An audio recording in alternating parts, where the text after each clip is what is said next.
Karen, welcome aboard.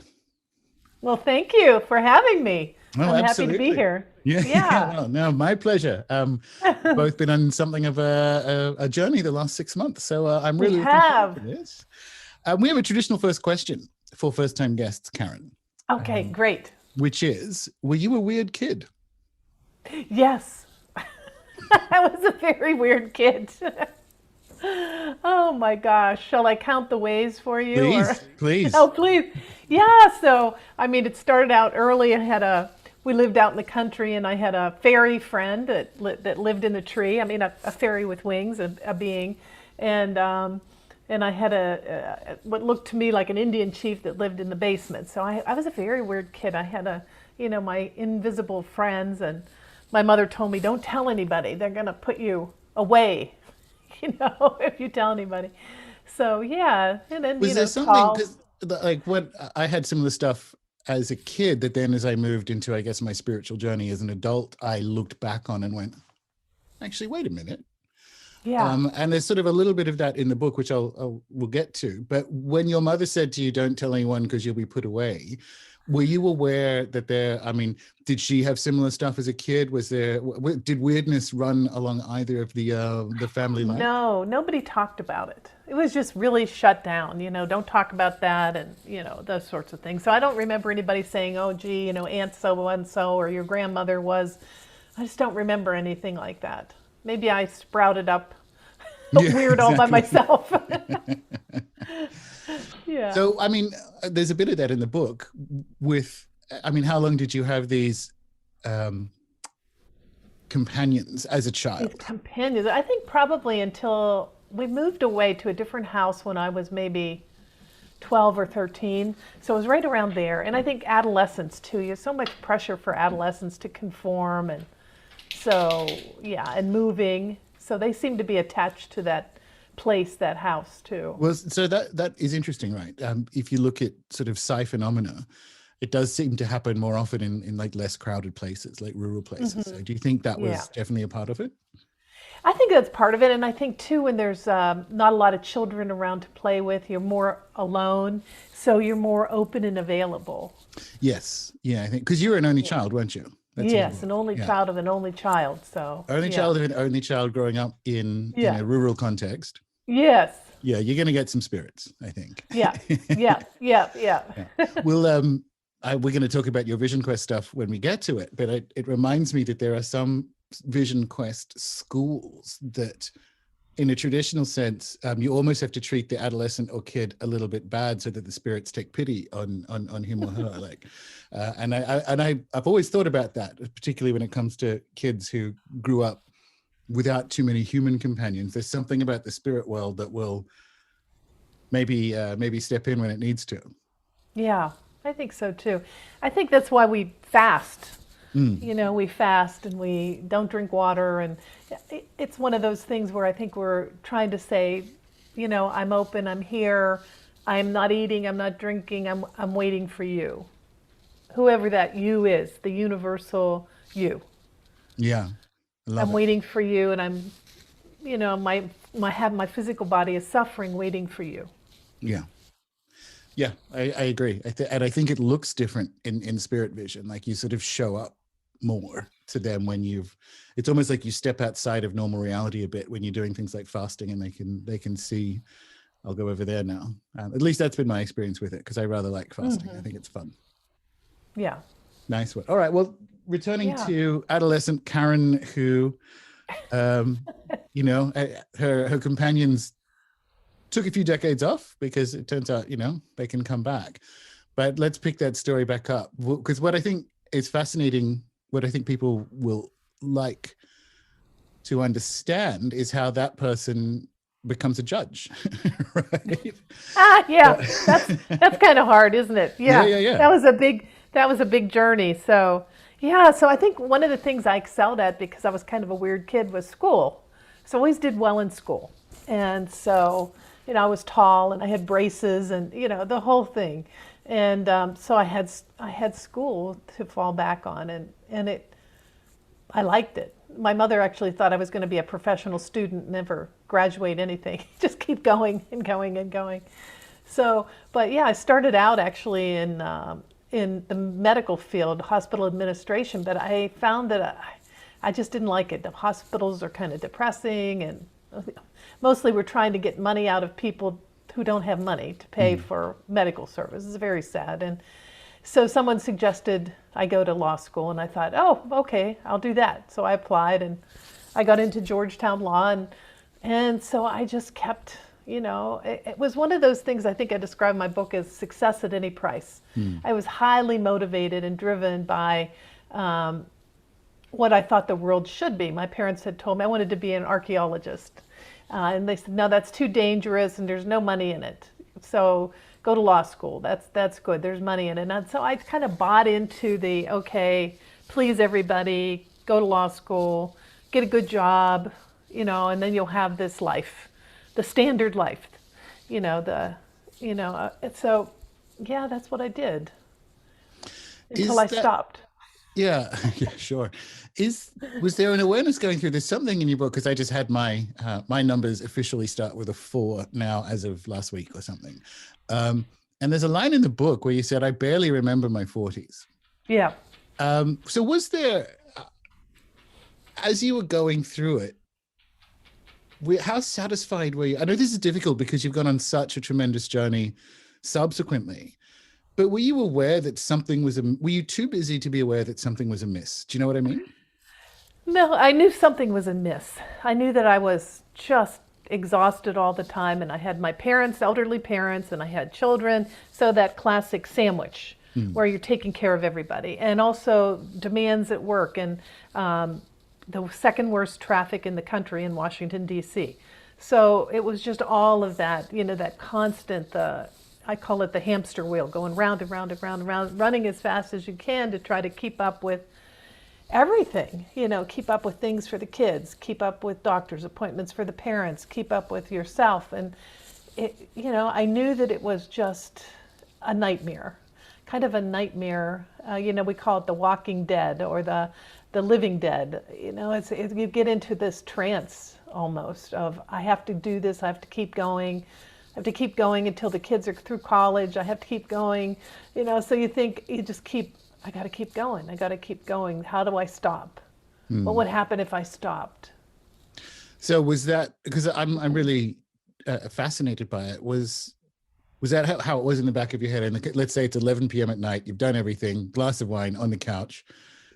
And it is the idea, once the kids are off and the parents have passed, then maybe things will look like maybe a calmer something life will again. happen. Is that, because I'm really fascinated. It's so strange when you go on these transformational journeys to look back at how you used to live and think, actually, how did I do that? How did I do that? Yeah, and I'm looking at my daughter, just had her second child, so she has a 2-year-old and a newborn, and it's not easy. Parenthood is wonderful, and it's also not easy. There's so many demands, and we start, the demands have a life of their own, and so we keep saying, okay, I'll push that off, they'll be grown, I want to enjoy them now, and I want to do this and this with them. So I always say that, there's always the blessing and the curse. So people that have children, they learn to put somebody else ahead of themselves. So we're not so self-absorbed. So we lose that self-absorbed spot. And yet at the same time, it's difficult. It's hard. Yeah, absolutely. Not an easy thing. No.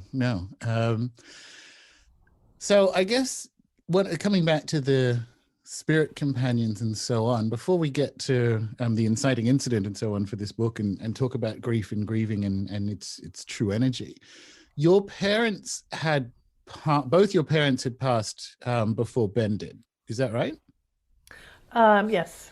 So was there, just coming back to, because I find this when we were in shaman school and the first time you mentioned it towards the beginning, I'm like, what an amazing way to be called to the path. But had you previously had visits from people who had passed, like your parents or something, before going through what happened? No. So that was the first time. That was the first time. Wow. For people on the show, would you mind? Sure, I'm happy to. Story? So so I was, my son Ben was, he really struggled as a young man. He wanted to be an entrepreneur. He didn't want to go to college. He felt like he was going to do other things, and he really had a hard time. And then he had a business that was failing, and so he decided to go back to school, but he really wasn't involved. I knew he was very unhappy. I didn't know if he was experimenting with drugs. So he ended up going to a party on Halloween. They got drunk and they decided to try heroin, and they gave him too much. He was 6'8" and about 250 pounds, so he was a big guy, and they just gave him too much and he died immediately. And he and I were very close, and my world just shattered. So I had the ME checked, so there was no other needle marks in his arm. So I think that was the first time he had tried heroin. I don't know what else he had tried. I knew that he was very unhappy. When this happened, I was out of the country. I was on vacation in South Korea, so far away, 14 and a half hours by plane. And so I got the call in Korea, a weird call, and I didn't recognize the number. For some reason, I just had this feeling something terrible had happened. And the second I called back, and it was a detective, and said, "Where are you? Are you at home?" And I said, "No, I'm not near home. I'm in South Korea." And he said, "Well, I have some bad news." And I said, "What happened? Did Ben have an accident?" I'm sorry to tell you, he's dead. He had a heroin overdose. I mean, my world it just fell apart. And so it was evening, and I couldn't get a flight out until the next morning. There just weren't any night flights to the U.S. And so it was just really terrible. By the time I got to the airport. I think about that night. That would just. Oh, it was, so I had to call my daughter, and she's screaming and upset, and my friends, and, it was just ex-husband, all of it, it was just a nightmare. And then the next morning I was in the airport sitting, waiting for my flight, and all of a sudden Ben's right in front of me, just like he looked in life, with his big happy grin, and then he faded away, and I called his father frantically and said, "I think he's alive. I think he's trying to get out of the freezer. You've got to go to the ME right now. I think he's alive. I think he came to me, he's telling me he's alive." And so, they humored me, and the ME went and looked and said, "I'm sorry, he's not alive. He's gone." So that was my first time seeing people that had passed. And then it sort of snowballed. Snowballed from there. Was just thinking about how your journey goes, because I will obviously pick this back up, but in the busy life before this happened, did you have much time for vacations? Like, was going to South Korea something, because you became quite the traveler, but going to South Korea, was that something that would be normal for you? Do you know what I mean? Like, were you much of a traveler before this happened? No, just a little bit. This was sort of an unusual thing. I decided to go on a trip with a man that I had met, and everything just fell apart. But I'm thinking I would come back and have this talk with Ben. So by that time, my parents had passed. The children were older. Ben was 27. At 27, you think you have them raised, so you don't expect these sorts of things necessarily. And so I had a little more time in my life for vacationing. I was sort of a workaholic. I didn't take the vacations I wish I had taken when my children were young, because I was so busy working and taking care of everybody. So see that I know it's such a strange thing given the magnitude of the trauma that you were going through, but I would have thought, particularly on that night, if this was to ever happen, why would it happen when I'm so far? I mean, we know now, like, this is kind of how spirit works and whatever, but it would have been, I think, an additional challenge on what was already the most challenging thing you're ever going to do. Was like, I'm across the Pacific Ocean. Right. Right. Oh, it was a nightmare. And a shaman friend once told me, well, you had to go away so that he could do what he needed to do. I think that's right. Yeah. Yeah. And so, it's just, it's complicated. So somebody told me one time too, so many things people tell you, but somebody told me that maybe it was his soul's path to come in, and he would do all this suffering, and he was in the second to last incarnation, and we had made this cosmic agreement ahead of time that he would lead me to a spiritual path, and then he would pass away young to make that happen. And so I thought about that for a while, and then I thought, oh, bad me then, bad me now, bad mother and bad, how could I make such a terrible agreement? And I also have a daughter. What terrible cosmic tea party agreement did I make on her? So I was totally freaked out.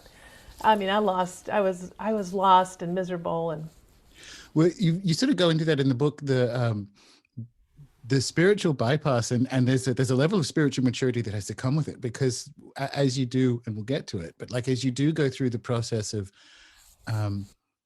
viewing this from the level of spirit, the events that in Ben's life, in your life, and how they interrelate and so on, there is a moment in the sort of grieving process where you think that it's like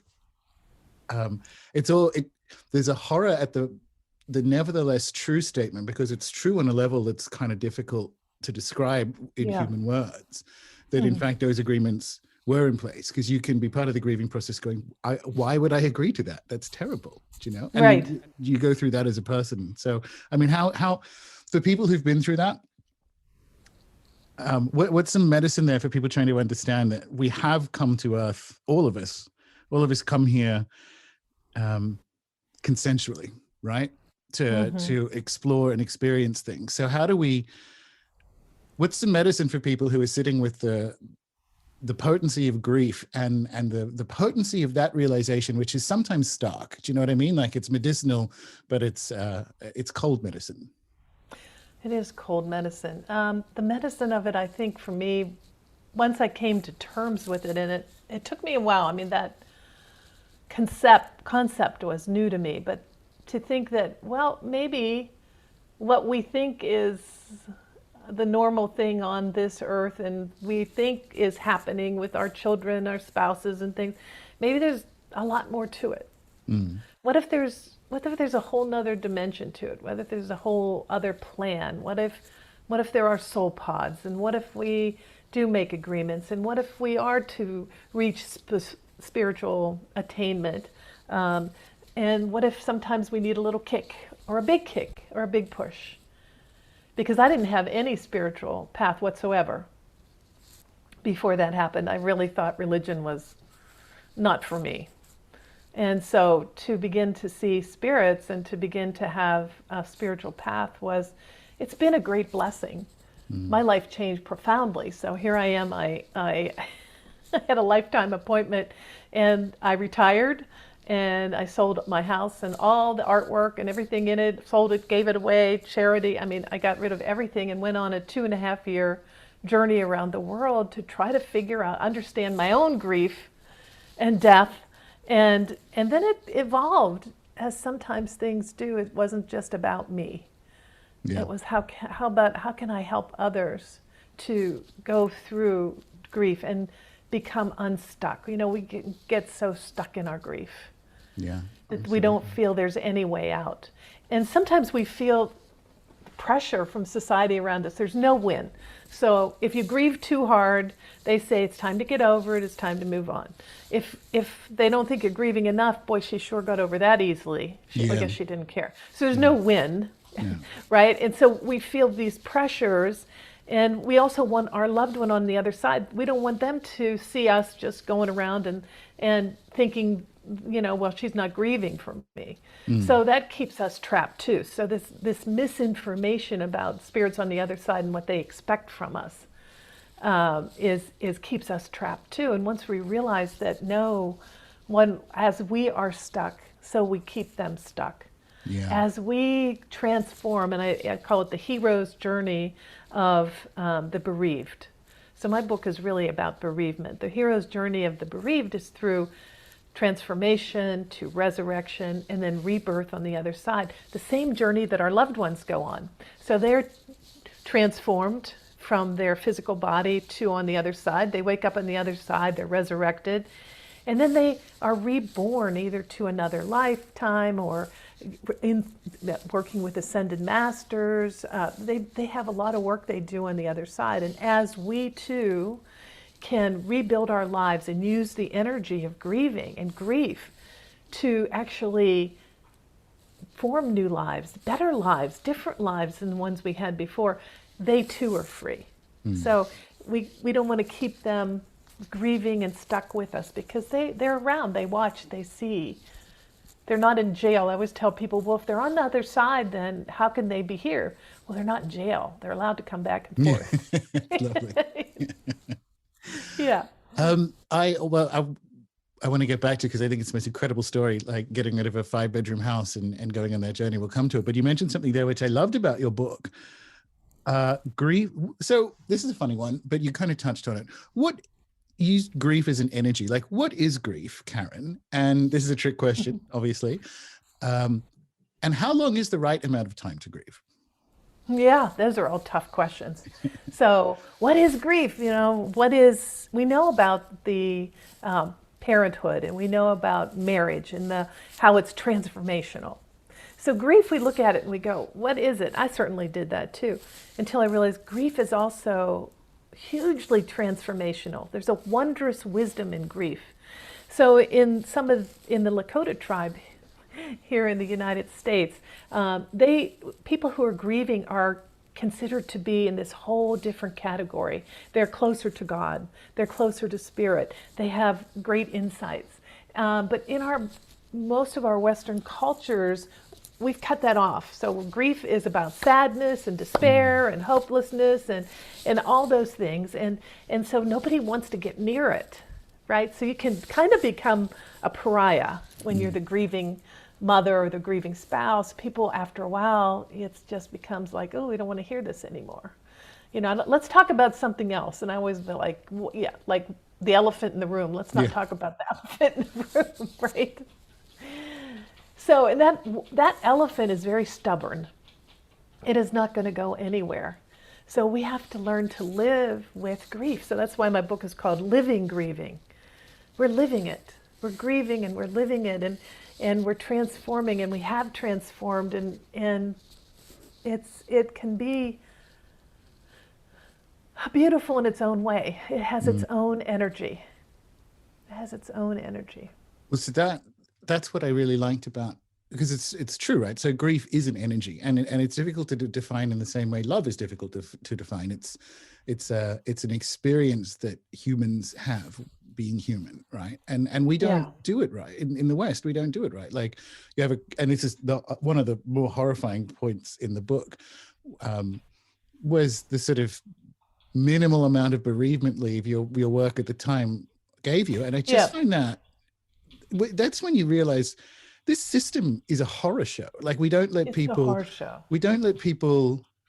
First of all, we judge what you are and aren't allowed to grieve over, and then we don't let people do that for long enough. But then we also expect it to end, and it is, as you say, an energy, right? Like you live with grief. You don't like. It's not a cold. It's not. It's 3 to 5 days and back to work. Like Right. No.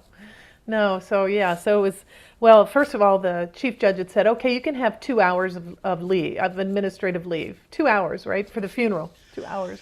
And then somebody stepped in and they talked to personnel, and personnel said, oh, actually, you can have a week, a whole week. A week. So it's administrative leave. And then if I could use, then you can use your own leave or go on leave without pay. But it's certainly, I was expected to come back, and I was expected to do my cases, and my cases had timelines and deadlines, and I had all these deadlines and timelines, and here I am.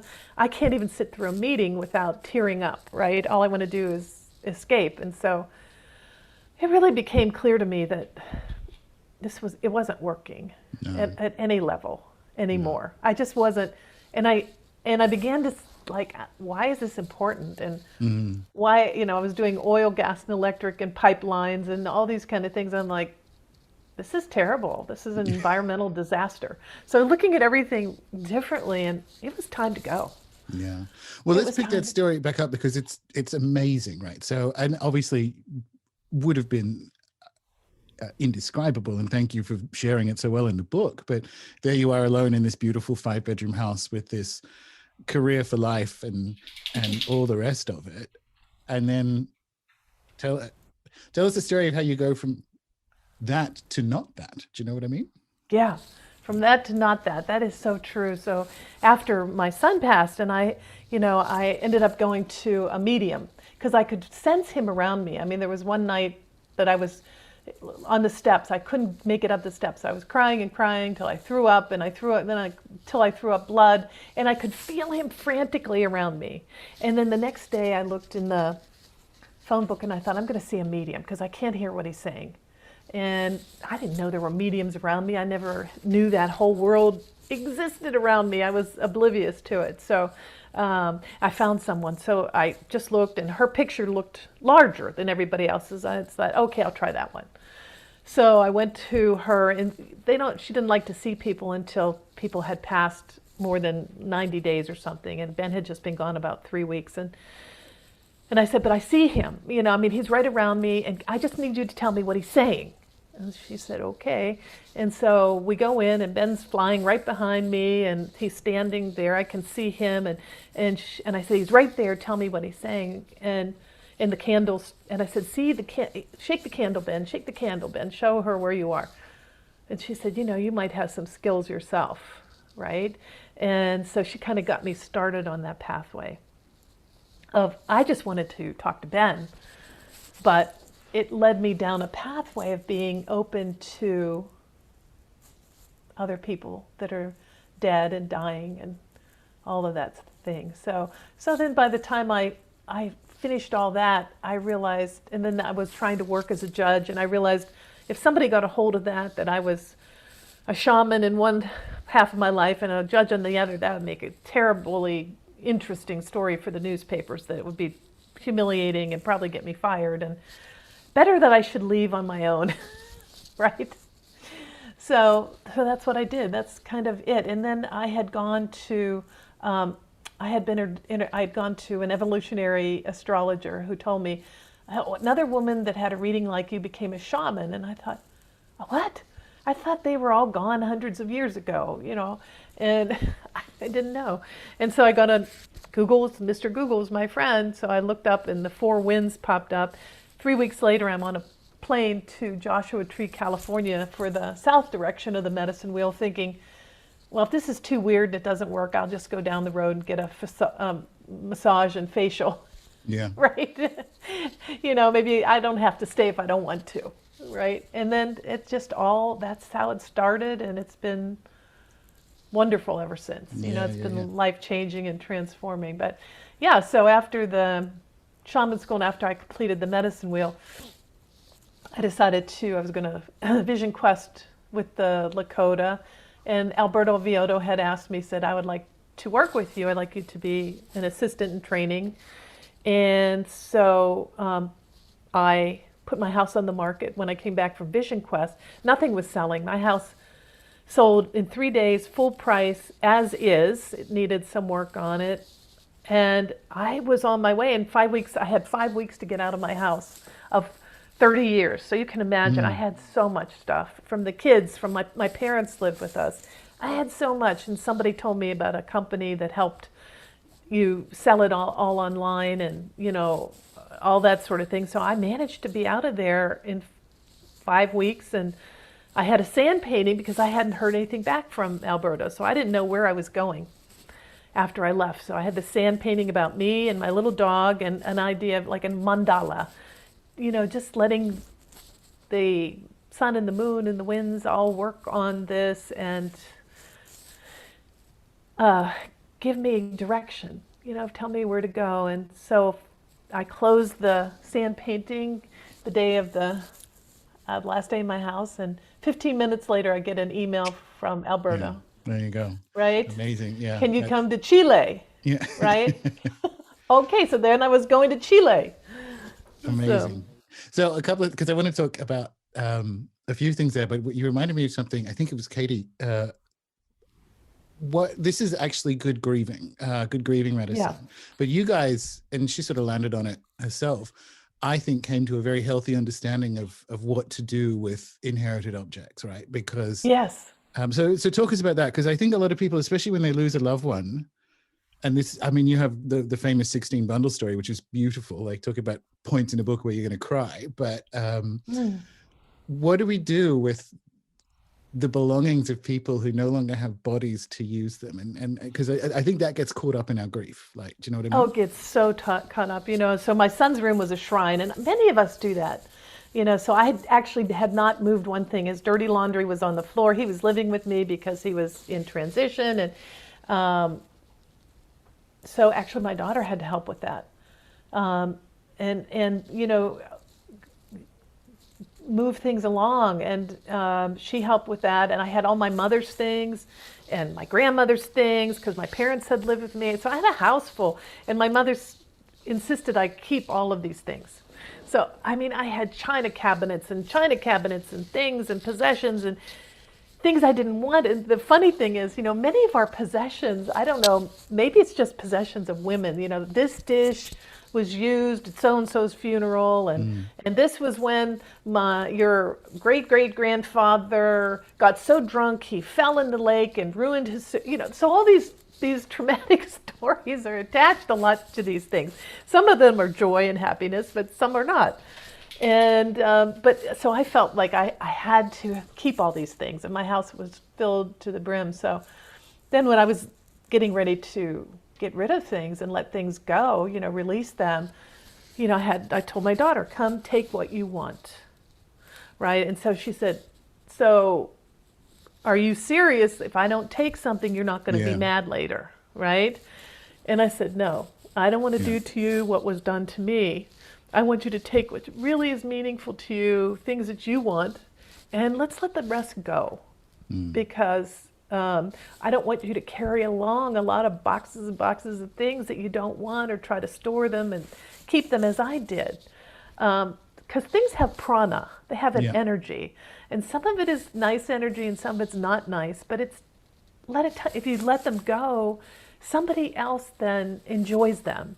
They don't have that story and that prana attached. They can be fresh too.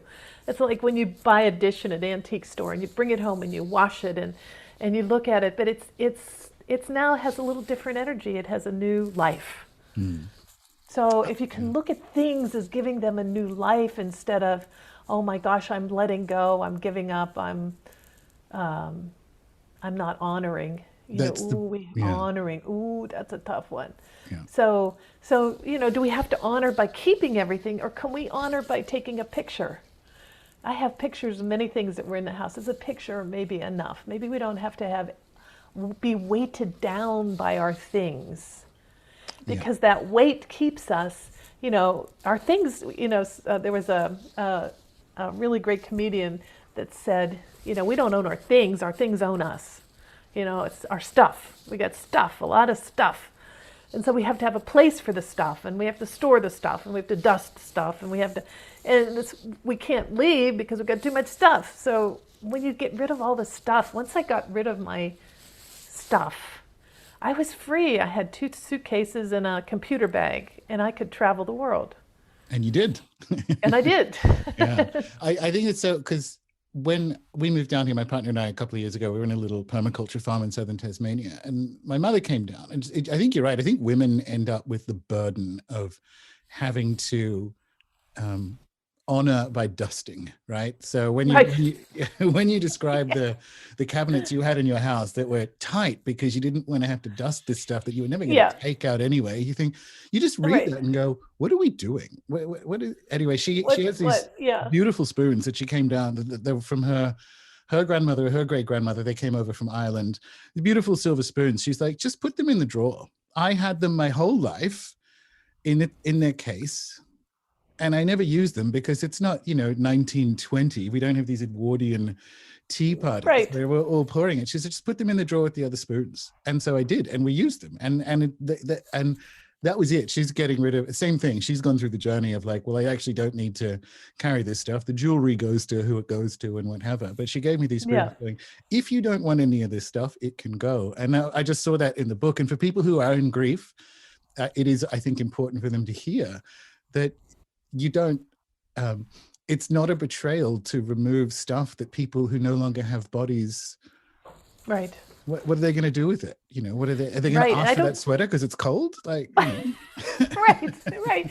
Well, yeah. And It's like, do they care? Really? Are they going to up there looking, uh-oh, she got rid of my dish. Yeah. Yeah. Oh, the B word. She's the B word. No. They have, it's, it's us. We've been passed down these expectations. Oh, you have to take care. You have to honor. You have to keep. You have to, and, and a lot of them, like you say, my mother had, oh God, several cake plates and punch cups and punch bowls. Yeah. My God, I mean, I Essential don't for the live that 21st life. century. Yeah, It's exactly. essential. I mean, what? Punch bowl, seriously. I mean, maybe one time at a wedding or something, and Exactly. I think Yeah. I could It's rent. not like you are up in the Andes going, you know what I should have brought with me? I On should have wished I punch had bowl, of a course. punch bowl in the little cups that match, Yeah. and I could be just so interesting. I'd be the most interesting person in Antarctica Yeah. with my punch Absolutely. bowl. Yeah. Absolutely. Well, I because that was something I found quite resonant, and it's so true. Like from the other side, so my most uh, auditory spirit contact was my grandfather after he passed as well. It was a couple of months after the funeral. I was lying in bed on an early Saturday morning, and he comes here and he's like, "Gordon, darling, I just want to let you know that I'm okay and I love you and I love everyone." And it was such a cliched message that I thought, I'm like I'd imagine it, do better, Gordon. And then I heard he would make this kind of really sound when he was frustrated. And he made that sound and it felt like I'd been kind of pulled this way through my bed. I was sleeping on one side and I opened my eyes and I was still looking that way. And then that was my beginning of the spirit journey to realize they actually don't look, they're not wondering what happened to their old Game Boy. Once you pass, the thing that is most important, this way these messages only sound cliched. It's like when you're back home, love is the important thing. And so they Yeah. come back to tell you that. They don't come back to tell you you haven't dusted the punch bowl, you know? Exactly. Oh my gosh. Anita Morjani has such a great, so many great books, but Sensitive is the New Strong. And that's what her experience in the afterlife after her near death experience was, oh my gosh, it's love. It's about love, right? It's about love, not So all this stuff. I think maybe you can write another book that's just your travel adventures because I could do that too. so there's if people go through the book, because obviously it's about grieving and it's medicinal and it's kind of taking people through a medicine wheel of their own grief for people who are in there. It's great even if you aren't. It's good information to have in the back of your head. But you kind of, there's a bit where you're like, and then I traveled for 2.5 years. And I'm like, I want to know more. More about all that's that. a long time of adventuring. So I'm going to ask you some unusual travel questions, which because you went on a journey of holy places around the world, right? So first question, which place disappointed you the most? Disappointed me the most, gosh. Or wasn't as advertised? Because disappointed, when I get to travel to amazing places, I'm always in a state of gratitude, but there are places where I'm like, I didn't expect this. Was there anywhere where you're like, oh, I thought this would be different? Yeah, no, I don't know, maybe I think I was divinely led. I was sort of guided.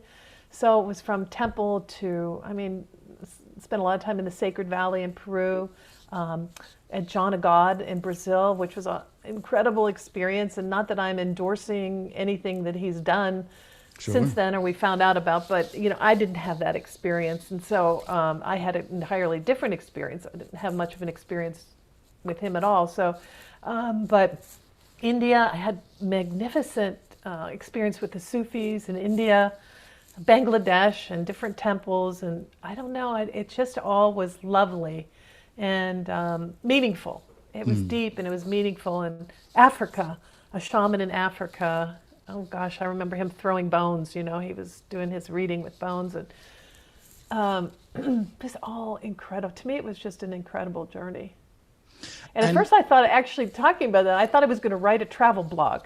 I thought that's what I was going to do, just talk about travel and talk about my journey, and and it just changed. It became so much more. Yeah, definitely. Well, there's still, I still think people would like to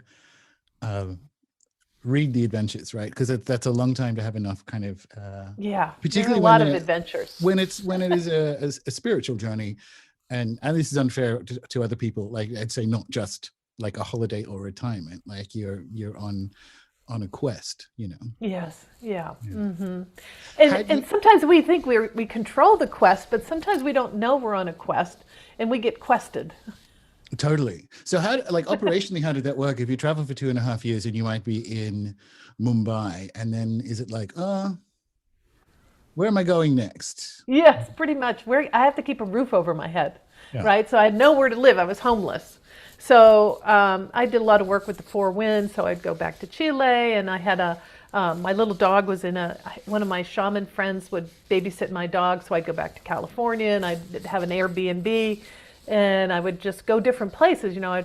And then somebody would say, hey, you know, let's go here. Let's go to John of God. I got called actually by spirit to go to John of God, but so things like that would pop up. And so where am I going next? And then, well, I'm in Africa, you know, maybe now I'll go where? I don't know where the next place is, but you know, would try to figure out where to go next and next and next. Easter Island. My last gig was Easter Island. Amazing. And it was fantastic. And I really planned to do the entire Pacific. But you know, the wheels were falling off my new suitcases, 3 of them, and I was aware enough at that point to say, oh, you know, something is going on here that is not of this world. Yeah. And I felt like it was telling me it's time to stop now. Your travels are done. It's time to go home. And I went to my daughter's house and I really began writing in earnest. Yeah. Yeah. It's funny. I thought, because reading through the book, you mentioned just that, well, about half an hour ago that she has 2 kids because she's in fact recently had, recently had a second child. Because I was reading that part in the book and you're talking about, I went back because my daughter was having a kid, and I'm going like, this book came out quick. But it was the first kid. I'm like, wait a minute. Oh yeah, 2 children.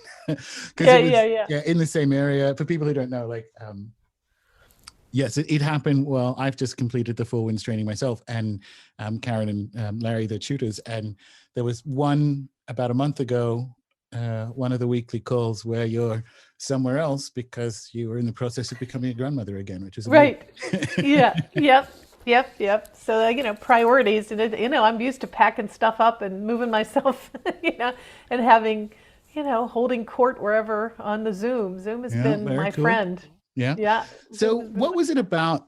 And this is actually a really challenging, I think I have my answer, but you're further along in your journey. But what was it about the Four Winds, first thing, and secondary but connected question, is how soon did you know it? Because like in the book you talk about, you know, I'm going to go to Joshua Tree. I can't believe I'm doing this. But if I don't like it, I'll go and get a massage and a facial and have a drink by the pool and come back. Yeah. So what was it? Because you went through, as everyone does, and it's kind of part of the journey. You spent a lot of time in crystal shops, finding what was next for you in between Ben's passing and Four Winds. So what do you think it was for you about Four Winds? And did you know right away? Do you know what I mean? Well, I tried different things. I Reiki. Did Reiki level 1, and I did some mediumship work, and you know, I was sort of trying a little bit of everything. I wanted to talk more to Ben. I wanted to find more about the spirit world. I wanted to figure out, you know, spirits were appearing. What do I do with these people besides tell them, get out of my bedroom? I finally said, you know, read about no more spirits in my bedroom. I woke up and, you know, when spirits know that you can see them, they want you to give messages or they want you to help them. And so that was freaking me out too. What am I going to do with all of this? You know, things are happening, things are opening up, and I had no framework for it. I wasn't a spiritual person at all, so all this was new. But I knew that if I went to a traditional doctor, they would put me on a medication to stop my hallucinations. I didn't want that. And so when I came across the Four Winds, for me, the medicine wheel, it was comprehensive. So it takes you from your healing and shedding your skin in the south through extraction of energies and entities, soul retrieval, and then death rites and surrogate death rites, and helping spirits to cross and helping people to die consciously. And to me, it was so fascinating that it was my left brain, you know, the left brain, the scholar was completely fascinated, and the right brain was intrigued. And when you combine it with people like Greg Braden and his book on quantum physics, and you learn how quantum physics is really showing what shamans of old knew centuries ago. It satisfied my left brain, who was still a little bit of a doubting Thomas, and my right brain then was free. I felt like I was free to explore more once I understood how things worked in a physics sense, in the sense of a physics. The Divine Matrix by Gray Braden was really an influential book for me. Yeah, cool. This is an interesting one. I asked some of my fellow students this now that we've completed the course, but your first time around the medicine wheel, and I think I know the answer, but I'm not sure. Which of the directions held the most medicine for you first time round, do you think? This is sort of an inside baseball question for people who are unfamiliar with the Four Winds medicine wheel. The Four Winds medicine wheel.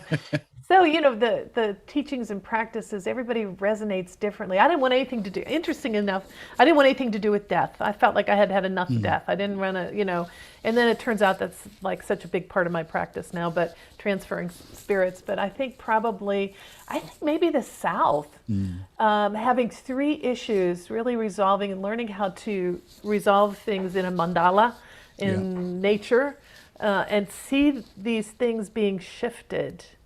So it's not like we erase. But we don't have magic wands. Shamans don't have magic wands. We don't erase what happened to you. But we can bring in forces of nature that will help you to get clarity around an issue. And so understand, so it's no longer driving your decision making. It just has a little space around it. It's something that happened, but it's not something you're no longer ruminating about. And sometimes students will, by the end of the class, 6 months is the one we do online, they can't remember what they blew in the South. And isn't that fantastic? Yeah, that's good. Yeah. Isn't that fantastic? Really yeah. It was the South for me, and it was in particular because obviously we're on a farm, so I could have a large fire outside for the Sachamama fire. And I've been to Peru. I want to ask you more Peru questions in a second. I've been on full dieta in the Amazon and what have you. And these rituals, these ceremonies, and there are that medicine's available for people who read your book. These fire ceremonies, it was like being on ayahuasca in the sense that I just released all these trapped energies and traumas into the fire in an instant transformation. And because obviously it was the beginning of this year, and last year was hugely traumatic for everyone, and so there was a lot of accumulated stuff of a lot of accumulated trauma. And what the sort of Andean energy medicine framework is sufficiently nuanced so that you can release trapped energy, and it's not that you get amnesia about what happened to you or anything, but you no longer have to keep those things powered, and they come out of you. And it was, for me, the South was I'm looking forward to getting back to it now that we've gone full circle. I'm always going to be looking forward to the South. I think it was life-changing to have and to be, because I have a bit of a background obviously in magic and things. This what I appreciate about Alberto and Marcela's genius is it's so deceptively simple until you actually do it. And that's part of the rites. And you get to the end and there's a rite, which is basically that, right? Which is basically part of your job is to almost like hide the vegetables in the kids' food. Like, it looks deceptive until you do it, and boom. I think it was amazing. I'm glad it was the South for you. Yeah. I thought maybe it would have been the West, because obviously it was death and people who have passed who were so kind of transformative on your own spiritual journey, but the South makes complete sense as well. yeah And so the nice thing is every class, like I just did the South, I just had my own mandala. I have a new class that just started, and every South I blow into my kuyas. I mean, I still work the mandala. It's a resource. These resources that we have, that we learn, are ones that we can pull out and use on ourselves as things arise. Yeah, definitely. So had you been to Peru before you went on this kind of spiritual journey? No. So what was, and I guess you'd done Joshua Tree, so you'd done the South, possibly the West, I'm not sure. Had you done the full medicine wheel before you got to Peru? Yeah, I had done the full medicine wheel. So you have a kind of, you're more at peace with your own capacity to understand spirit and so on at that point. What was it like when you first arrived in Peru? It's kind of a trick question but you mentioned in the book that Peru is so important to you, and I'd like to hear more about that because it is to me too. Yeah, yeah. So I mean, well, you start out at Cusco, way up in with the elevation, and that sort of elevation sickness. Hmm. So that sort of starts things, and you're kind of I was at least a little bit wonky, and sometimes you chew coca leaves to try to alleviate it, which made me a little bit more wonky. And so I was really, I mean, I love Cusco, and I love all the, the oh gosh, the temples and the streets and the history. It's so rich. But I was really glad to leave Cusco to go down into the Sacred Valley. And the Sacred Valley is where I found so much profound spirituality and wisdom. And if you go with the Four Winds on Via Illuminata, you travel with Peruvian shamans. And so every day you go to a different archaeological site and do despachos, which make offerings. And there's Waka energy, there's sites of enormous power. And so, every day to be in ceremony, every day to be in an archaeological site, every day to be in this energy was amazing. It was just really beautiful. Wonderful. When I landed in 2019 in Lima to go to the Amazon for the Dieta, the second I walked off the plane, so I was still in Lima Airport, which is not a lovely place. I felt what I said. I couldn't believe it. I was really scared I was going to become one of those white people who would like wear an Inca hat, because the second my feet touched the earth, I'm like, I have never felt like welcomed and held like this. I'm like, is this, because again, I'm okay with magic. I'm like, is this Pachamama? I mean, you'd think I'd wait until I left the airport before I went full Inca white boy. Do you know what I mean? I felt Peru instantly, and I'm like, God, it's weird, like I'm so embarrassed because I'm in the airport, but it was this really profound feeling. And then obviously having been through the course and the training and the rites and so on, I'm like, no, that was Pachamama. That was in fact what I was feeling, because now I know what that feels like. But I landed it, I'm like, oh, I can't be this cliched. But it was just feeling held, and people get drawn to the thing. That's why I wanted to know what it was about the Four Winds for you. People get drawn to different journeys, right? Different healing journeys. Yeah, for sure. And I always say there's so many paths to the top of the mountain. Sure. So this isn't, the Buddhist path, the Christian path. There's so many different paths. Shamanism is one path. It's a path that resonates with me. It's something that I could really resonate with intellectually, emotionally, spiritually. It just was a way of opening for me. Yeah. It seems, just reading, I mean, obviously you're skilled at it, but it seems you have a kind of like an intuitive understanding of it as well. I mean, for people who don't know, when you burned your judge's robes when you're on Vision Quest, right? Like, that's good shamanism. Yeah. No back doors, right? Exactly. So that's the idea. And if I'm going to make an offering to the fire, I'm going to make that as my offering to the fire. No, wonderful. So as we get to the end, we've sort of spoken about a few aspects of grief. Grief is energy, and allowing people a sort of gentleness when it comes to things like objects and belongings. What are some of the other things people can do who may be in grief and are listening to this? What can we leave them with? Yeah, so my book is set up with 16 practices so that people, and I actually did a course of 16 weeks, and I'm going to have more courses on grieving, because it's a process. So looking at things like non-judgment, so that's a Buddhist practice, right? Non-judgment. So Ram Dass writes so beautifully about non-judgment. When we look at trees and we go out in the forest, we say, oh, that one got hit by lightning, this one twisted this way to get to the sun, and this one got a little stunted, and we don't judge them. But when it comes to people, our judging mind comes in. So the first exercise, who was judging you? And who are you judging? Maybe the doctor, maybe the friends, maybe yourself, maybe your loved one. And so these are exercises that we do in contemplation, in a quiet spot where the person can write this all down. And the beauty of the shaman path is rapid transformation through fire. The person can then burn the paper in a candle or in a fire.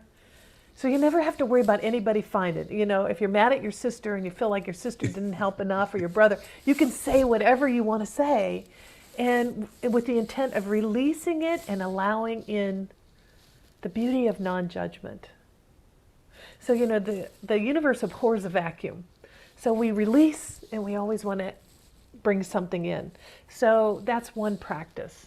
And, you know, there's 16 different practices, and each set of 4 practices takes us from being totally stuck to opening up and then being transformed, being reborn into a new life. So it's this process of going around the practices, the 4 winds of the 4 winds medicine wheel. And those are the beauty of Alberto's medicine wheel, is that he's attached these beautiful practices, the insights into on top, overlaid it on top of the medicine wheel. So it's all working together.